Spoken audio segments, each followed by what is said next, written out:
আজকে আপনাদের জামাত নেত্রী, জামাত সাপোর্ট করে, জামাতের হুর একটা মেয়ে, ওর কিছু ভয়েস, কিছু মুখের ভাষা, ঠিক আছে, সেটা আমি আপনাদের শোনাবো। মানে জামাত এদের শিক্ষা দেয় এরকমভাবেই এদের কথা বলার শিক্ষা দেয় জামাত। সেটা ওর ল্যাঙ্গুয়েজ দেখলে আপনারা বুঝতে পারবেন যে জামাত আসলেই এই প্রপার ল্যাঙ্গুয়েজটা জামাত ওদের শিক্ষা দেয়, যে এইভাবে একজনের অপোজিশনের সাথে এইভাবে কমিউনিকেশন করতে হয়। তো মূল স্টোরিটা আমি সংক্ষেপে একটু বলে নিই, তাহলে আপনারা বুঝতে সুবিধা হবে। তো সে কোনোভাবে আমার ফেসবুক ফ্রেন্ডে ছিল, ঠিক আছে। আমি ওরকমভাবে চিনতাম না, তার ছবিও দেওয়া না, ইনফ্যাক্ট অন্য একটা পিকচার দেওয়া, ওরকমভাবে আমি খেয়াল নাই, চিনারে যে কোনোভাবে হয়ে গেছিলো। তো যাই হোক, তার কোন পোস্টে যে আমি হ্যাঁ দিছিলাম এটাও আমার যথারীতি খেয়াল নাই। তো আমার ফেসবুক স্ক্রল করতে করতে একটা পোস্ট আসছে, তো আমার কাছে ফানি মনে হয়েছে, আমি হ্যাঁ দিছি, ব্যাস, ঠিক আছে। তার যেরকম রিয়াক্ট মনে হবে, সে তো সেই রকম রিয়াক্টই দেবে, স্বাভাবিক, নর্মাল, ঠিক আছে। তো সেইটাকে কেন্দ্র করে, সেটা হয়তো বা কোনো জামাতের পোস্ট হবে, ঠিক আছে, মেবি ওরকমই হবে। তাহলে তার মাথা এমনিতেই গরম, ঠিক আছে। জামাতের এখন আমিরের আইডি হ্যাক হয়ে গেছে, এখন তো তার মাথা গরম, ঠিক আছে।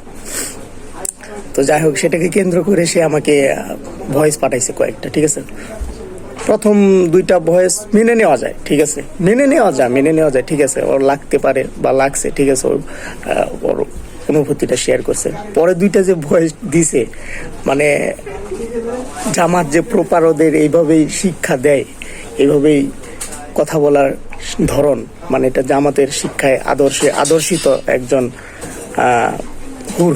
চলুন ভয়েসগুলা শুনি। প্রবলেম কি ভাই? আপনাদের ভালো লাগে না, আপনারা আনফ্রেন্ড করে দিবেন। আমি যেটা পোস্ট করি সেখানে যত হারিয়ে দেওয়ার কোনো মানে হয় না। আপনিও তো কত ধরনের পোস্ট করেন আমার সামনে পড়ে, বাট আমি কোনো রিয়াক্ট করি না ভাই। পাগল ছাগলের সাথে কে লাগতে যায়? তোদের কাজ এটা জামাত নিয়ে পড়ে থাকার সাথে, জামাতের একটা চুলও ছিঁড়তে পারে না। তোরাই তো জামাতের আমিরের টুইটারটা হ্যাক করছিস, তোরাই। কখনো ইলেকশনের আগে কোন গাধা এই ধরনের পোস্ট করবে? তোরা হচ্ছে যৌনগুর্মির ছেলে, ঠিক আছে। তোর মা যৌনগিরি করছে, এরপর তোর জন্ম হয়েছে, নয়তো এরকম করতে পারতি না। তোদের ওই যে খাম্বা তারেকের দল আমি একটা টাইমে করতাম, এখন করি না। এখন খাম্বা হচ্ছে নষ্ট, ওর মায়ের লাশ নিয়েও রাজনীতি করছে।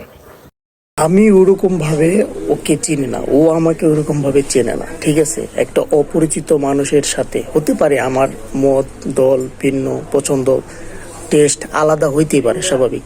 আমি এক মতাদর্শ হইতে পারি, আরেকজন আরেক মতাদর্শ হইতে পারে, কিন্তু আমি যাকে চিনি না, ওরকম ভাবে পরিচয় না, তার সাথে ফার্স্ট কথা বলা আমার এরকম ল্যাঙ্গুয়েজ একমাত্র জামাতি কর্মী ছাড়া, ঠিক আছে, জামাতি শিক্ষা ছাড়া অন্য কোনো দল এরকম ব্যবহার করতে পারে না। একটা মেয়ে ও একটা ছেলেকে এইভাবে কোনো পরিচিত ছাড়া এইভাবে কথা বলার ল্যাঙ্গুয়েজ একমাত্র জামাতের শিক্ষায়, এটা এক অরিজিনাল জামাতের শিক্ষায় শিক্ষিত এই মেয়ে।